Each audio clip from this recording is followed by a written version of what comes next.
don't need any research studies to tell us that human beings really don't like uncertainty. No, just look in the mirror or talk to anyone around you, right? Yeah, we find ourselves in that situation today that is extremely uncertain. So how do we go about dealing with it? Joining us live on Skype, our relationship guru, Dr. Kirsten Lind Seal. Kirsten, I guess the best thing to do is not to say, well, you know, we told you this was going to happen. Yes.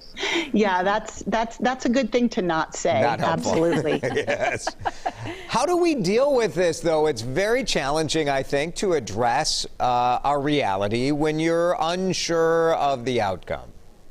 Yes, we know that we don't like uncertainty, so we actually are generally pulled towards things that will make us be able to feel certain one way or the other. So when we have to sit in the middle, kind of like waiting, that makes us very uncomfortable. The thing to realize is that managing uncertainty is actually a skill. It's one that can be developed, and you can practice it, and then it can get better over time. So that's like a first positive thing I want to say, a hopeful thing about managing uncertainty. You have this idea of inner resources and outer resources. Yes. What's the difference? What do those mean? Okay, so I like to think of this in sort of two buckets, right? So inner resources, we're talking about strengthening our inner resources. One of the things something that I've found really helpful is our meditation apps. The one that I like, I'm going to give a shout out to 10% Happier. That has really sort of helped me, especially over the last several months. There's apps like Calm and Headspace are also good ones. So that would be a first thing that I would really recommend, because that is literally the meditation. We know there is so much research about how it can calm our nervous systems. And once our nervous systems are calm, then we're not going from that fight or flight reflex in it's an ancient brain. We are much more able to stay in our sort of executive function brain. A second idea for inner resources, if you are a member of a faith tradition, if you practice a faith, if prayer is important to you, prayer can be very comforting. And then the third inner resource, although it sort of can bleed into an outer resource, is this idea of when you feel powerless or helpless, take control of something you can control, like straighten out your desk, like vacuum the house, like rake the leaves, although then the wind comes and then you might feel powerless again. I mean, this is really coming to light this morning, but this is everything about life, right? There are so many things that are mired in uncertainty, and it's something that we've all had to learn during this pandemic, right? This is the tough stuff, but this is the real stuff of what life is about.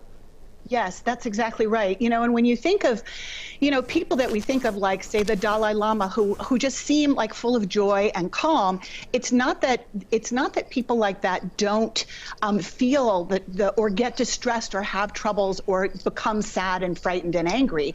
It's that it's almost like you welcome it in, and then you manage it, right? Then you deal with it. And knowing ways to calm your inner self is one of those ways to strengthen it. And then the second part, the outer resources, that's taking action of some kind. So, like, there are different groups right now, Protect the Results, Protect Democracy, different organizations that are sort of banding together in case people want to take some sort of action, depending on sort of how things go.